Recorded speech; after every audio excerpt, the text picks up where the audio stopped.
ವಿಮಾನ ನಿಲ್ದಾಣದಲ್ಲಿ Rahul CM DCM ಚರ್ಚೆ ವಿಚಾರವಾಗಿ ಇರ್ಲಿ ಪಾಪ ಅದು ಕಾಂಗ್ರೆಸ್ ಪಕ್ಷದ ಆಂತರಿಕ ಕಚ್ಚಾಟ ಅಂತ ಚಿತ್ರದುರ್ಗದಲ್ಲಿ ಬಿಜೆಪಿ ರಾಜ್ಯಾಧ್ಯಕ್ಷ ಬಿವೈ ವಿಜಯೇಂದ್ರ ಹೇಳಿದ್ದಾರೆ. ಒಬ್ಬರಿಗೆ ಮುಖ್ಯಮಂತ್ರಿ ಕುರ್ಚಿ ಉಳಿಸಿಕೊಳ್ಳುವಂತ ಕಾತುರ ಇದೆ, ಇನ್ನು ನನ್ನ ತಾಳ್ಮೆಯನ್ನ ಕೆಣಕಬೇಡಿ ಅಂತ ಉಳ್ಕೊಂಡವರು ಸಿದ್ಧರಾಗಿದ್ದಾರೆ. ರಾಜ್ಯ ಸರ್ಕಾರದ ವಿರುದ್ಧ ಜನರು ಹಿಡಿ ಶಾಪವನ್ನ ಹಾಕ್ತಿದ್ದಾರೆ ಅಂತ ಹೇಳ್ತಾ ಇರುವಂತದ್ದು ಬಿವೈ ವಿಜಯೇಂದ್ರ ಅವರು. ದೇಶದ ಪ್ರಮುಖರು ಕೂಡ ಚರ್ಚೆ ಮಾಡಿದಂಥ ಸಂದರ್ಭದಲ್ಲಿ ನಾವೆಲ್ಲರೂ ಕೂಡ ಪಾದಯಾತ್ರೆ ಮಾಡೋದು ಒಳ್ಳೇದು ಅನ್ನೋದು ಎಲ್ಲರದ್ದು ಬಹುತೇಕ ಎಲ್ಲರದ್ದು ಅದೇ ಅಭಿಪ್ರಾಯ ಇದೆ.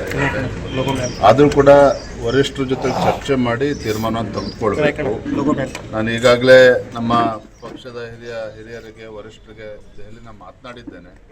ಇವತ್ತು ನಾಳೆ ಇಬ್ಬರು ಕೂಡ ಸಿಎಂ ಕುರ್ಚಿ ಉಳಿಸ್ಕೊಳ್ಳೋಕೆ ಅಂತಾನೆ ಹೋರಾಡ್ತಾ ಇದ್ದಾರೆ. ಒಬ್ರಿಗೆ ಕುರ್ಚಿ ಉಳಿಸ್ಕೊಳ್ಳುವಂತ ಕಾತುರ ಇದ್ರೆ ಮತ್ತೊಬ್ರು ಎಲ್ಲಿ ಕುರ್ಚಿ ಕಳ್ಕೊಂಡ್ ಬಿಡ್ತೀನೋ ಅನ್ನುವಂತ ಭೀತಿಯಲ್ಲಿದ್ದಾರೆ.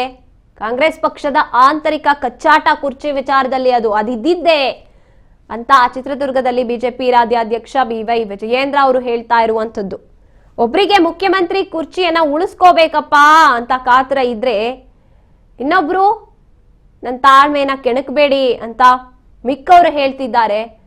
ಹಾಗಾಗಿ ಪ್ರಯತ್ನಗಳು ಮೇಲೆ ಪ್ರಯತ್ನ ನಡೀತಲೇ ಇದೆ. ಕಾಂಗ್ರೆಸ್ ಪಾಳೆಯದಲ್ಲಿ ಕಚ್ಚಾಟ ಇದ್ದೇ ಇದೆ.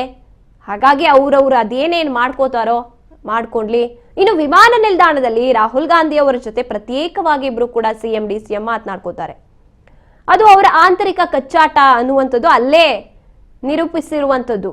ಪ್ರತ್ಯೇಕವಾಗಿ ಮಾತನಾಡುವಂಥದ್ದೇನಿತ್ತು? ಹಾಗಿದ್ರೆ ಎಲ್ಲವೂ ಒಪ್ಪಿಗೆ ಇದೆ, ಎಲ್ಲಕ್ಕೂ ಕೂಡ ಸಿದ್ಧರಿದ್ದೀರಿ ಅಂದ್ರೆ ಒಟ್ಟಿಗೆನೆ ಮಾತನಾಡ್ಬೋದಿತ್ತಲ್ವಾ ಅನ್ನೋ ರೀತಿಯಾಗಿ ಟಾಂಟ್ ಕೊಟ್ಟಿರುವಂಥದ್ದು ಬಿವೈ ವಿಜಯೇಂದ್ರ ಅವರು.